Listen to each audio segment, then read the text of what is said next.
ಚರ್ಚೆಗಳು ಶುರುವಾಗಿದೆ. ನೆಲೆ ಶ್ರೀರಾಮ್ಲು ಇರ್ಬೋದು, ಎಲ್ಲರೂ ಕೂಡ ಏಕನಾಥ್ ಶಿಂದೆ ಆಗ್ತಾರೆ ಅವರು ಅಂತೇಳಿ ಒಂದು ಭವಿಷ್ಯ ನುಡಿದಿದ್ದಾರೆ. ಡಿ ಕೆ ಶಿವಕುಮಾರ್ ಅವರು ಕಾಂಗ್ರೆಸ್ ಪಕ್ಷದ ಅಧ್ಯಕ್ಷರು. ನಾನು ಒಂದೇ ಒಂದು ದಿವಸ ಅವ್ರ ಜೊತೆ ಮಾತಾಡಿರೋದು. ನನ್ನ ಆಜ್ಞೆ ಅಳಿಯ ಒಂದು ಇರಿಗೇಷನಲ್ಲಿ ಎಡಬ್ಬಲಿ ಆಗಿದ್ದಾನೆ, ಇದನ್ನು ವರ್ಗಾವಣೆ ಮಾಡಿಕೊಡ್ಬೇಕು ಅಂತಕ್ಕಂಥ ಒಂದು ಮಾತಾಡಿರೋದು ಬಿಟ್ಟರೆ ಅದು ಯಾವುದೇ ವಿಚಾರಗಳನ್ನು ಇವತ್ತಿನವರು ಕೂಡ ಮಾತಾಡಿಲ್ಲ. ಅಲ್ಲ, ರಾಜಕೀಯ ಬೆಳವಣಿಗೆಯಲ್ಲಿ ಡಿ ಕೆ ಶಿವಕುಮಾರ್ ಅವರ ನಡೆ ಬಹಳಷ್ಟು ಚರ್ಚೆ ಆಗ್ತಾ ಇದೆ. ಅವರು ಪಕ್ಷ ತೊರಿಬಹುದು ಅನ್ನೋ ಒಂದು ಮಾತಾಗಿರುತ್ತೆ, ಅಥವಾ ಸಿದ್ದರಾಮಯ್ಯನವ್ರಿಗೆ ಟಾಂಗ್ ಕೊಡ್ಬೇಕು ಅಂತ ಕಾಂಗ್ರೆಸ್ನ ಮನಸ್ಥಿತಿಗೂ ಅವ್ರು ನಡ್ಕೊಳ್ತಾ ಇರೋ ರೀತಿಗೂ ಹೊಂದಾಣಿಕೆ ಆಗ್ತಿದ್ಯಾ ಅಂತ ಇದನ್ನ ಯಾವ ತರ ವಿಶ್ಲೇಷಣೆ ಮಾಡ್ತೀವಿ ನೀವು ಹಿರಿಯ ರಾಜಕಾರಣಿ? ನಾನು ವಿಶ್ಲೇಷಣೆ ಮಾಡಲಿಕ್ಕೆ ಅದು ಯಾವುದು ಕೂಡ ನೋಡಿಲ್ಲ. ಅದಕ್ಕೆ ಡಿ ಕೆ ಶಿವಕುಮಾರ್ ಅವರೇ ಆ ಪ್ರತಿಕ್ರಿಯೆ ಕೊಡ್ತಕ್ಕಂಥ ಕೆಲಸನೂ ಕೂಡ ಮಾಡಿದ್ದಾರೆ. ಹಂಗಾಗಿ ಇದು ಅನಾಲಿಸಿಸ್ ಮಾಡ್ತಕ್ಕಂಥ ಕೆಲಸ ಮಾಡಿಲ್ಲ, ಯೋಚನೆನೂ ಮಾಡಿಲ್ಲ. ಸೀಟ್ ಚರ್ಚೆ ನಡೀತಾ ಇದೆ, ಕುರ್ಚಿ ಚರ್ಚೆ ನಡೀತಾ ಇದೆ, ತುಂಬಾ ನಡೀತಿದಾಗ ಅವ್ರು ಹೇಳ್ತಾರೆ ನನಗೆ ನಾನೇ ಹೀರೋ, ನಾನೇನು ಯಾರನ್ನೂ ಏನು ಕೇಳಬೇಕಾಗಿಲ್ಲ ಅನ್ನೋ ಒಂದು ಮಾತನ್ನು ಕೂಡ ಹೇಳ್ತಾರೆ. ಅಲ್ಲಿ ತುಂಬಾ ಚರ್ಚೆ ನಡೀತಾ ಇರ್ಬೇಕಾದ್ರೆ ಡಿ ಕೆ ಶಿವಕುಮಾರ್ ಅವರ ಈ ಹಿಂದುತ್ವದ ನಡೆ ಏನಿದೆ ಅದು ಕಾಂಗ್ರೆಸ್ಗೆ ಹೋಗುತ್ತಾ ಅಂತ. ಈಗ ಕಾಂಗ್ರೆಸ್ ಪಕ್ಷ ಕರ್ನಾಟಕದಲ್ಲಿ ಭಾರಿ ಗಟ್ಟಿಯಾಗಿದೆ. 138 ಜನ ಶಾಸಕರು ಇದ್ದಾರೆ. ಸಿದ್ದರಾಮಯ್ಯನವರು ಮುಖ್ಯಮಂತ್ರಿ ಇದ್ದಾರೆ, ಡಿ ಕೆ ಶಿವಕುಮಾರ್ ಅವರು ಉಪಮುಖ್ಯಮಂತ್ರಿ ಆಗೂ ಇದ್ದಾರೆ, ಅಧ್ಯಕ್ಷರು ಇದ್ದಾರೆ. ಹಂಗಿರುವಾಗ ಅವರೇನು ಮಾಡ್ತಾ ಇದ್ದಾರೆ, ಏನು ಹೆಜ್ಜೆ ತಗೊಳ್ತಾರೆ, ಅದು ಯಾವುದು ಕೂಡ ನನ್ನ ಗಮನಕ್ಕಿಲ್ಲ, ನಾನು ಆಲೋಚನೆ ಕೂಡ ಮಾಡಿಲ್ಲ. ನೀವು ಹೇಳಿದ್ರಿ ಮುಂದೊಂದು ದಿನ ಮುಖ್ಯಮಂತ್ರಿ ಆಗೇ ಆಗ್ತಾರೆ ಅಂತ ಹೇಳಿ. ಸೊ ಈ ನಿಟ್ಟಿನಲ್ಲಿ ಈ ರೀತಿಯಾದ ತಂತ್ರಗಾರಿಕೆ ನಾನು ಏನು ಹೇಳಿದೆ ಅವತ್ತೇ,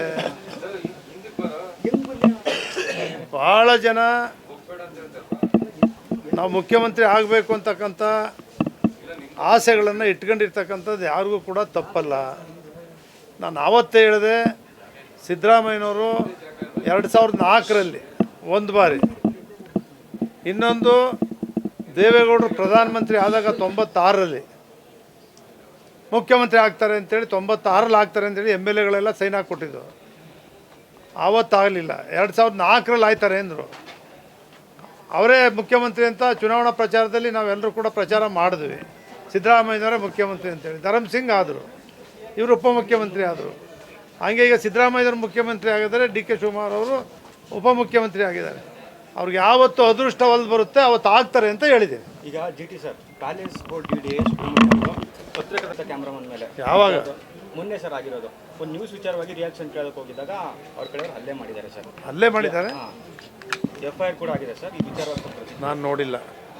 ಯಾರೇ ಹಲ್ಲೆ ಮಾಡಿದ್ರು ಖಂಡನೀಯ ಅದು. ಅಲ್ಲ, ಒಬ್ಬ ಸರ್ಕಾರಿ ಅಧಿಕಾರಿ ಗೂಂಡಾ ರೀತಿ ವರ್ತನೆ ಮಾಡ್ತಾರೆ. ಯಾರೇ ಸರ್ಕಾರಿ ಅಧಿಕಾರಿನೇ ಇರಲಿ, ಸಾರ್ವಜನಿಕರೇ ಇರಲಿ, ಮಾಧ್ಯಮದವ್ರ ಮೇಲೆ ಇರಲಿ, ಯಾವುದೇ ಒಂದು ಸಾಮಾನ್ಯ ವ್ಯಕ್ತಿ ಮೇಲೆ ಇರಲಿ, ಹಲ್ಲೆ ಮಾಡ್ತಕ್ಕಂಥ ಕೆಲಸ ಇದೆಯಲ್ಲ, ಅದನ್ನು ನಾನು ಖಂಡಿಸ್ತೀನಿ. ಸರ್, ಈಗ ಜುಲೈ ಅಷ್ಟೊತ್ತಿಗೆ ಜಿಲ್ಲಾ ತಾಲೂಕು ಪಂಚಾಯತ್ ಚುನಾವಣೆ ಬರುತ್ತೆ, ನಿಮ್ಮ ನಿಲುವು ಏನಾಗಿರುತ್ತೆ?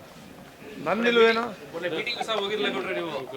ಪಕ್ಷದ ಕಾರ್ಯಕ್ರಮದಲ್ಲಿ ಭಾಗಿಯಾಗ್ತಿಲ್ಲ, ಅಭ್ಯರ್ಥಿಗಳ ಪರವಾಗಿ ಅವಾಗ ಏನು ಮಾಡ್ತೀರಿ? ನಾನು ನಿಮ್ಗೆ ಆವಾಗಲೇ ಹೇಳಿದೆ, ನಿಮಗೂ ಅನುಭವ ಇದೆ.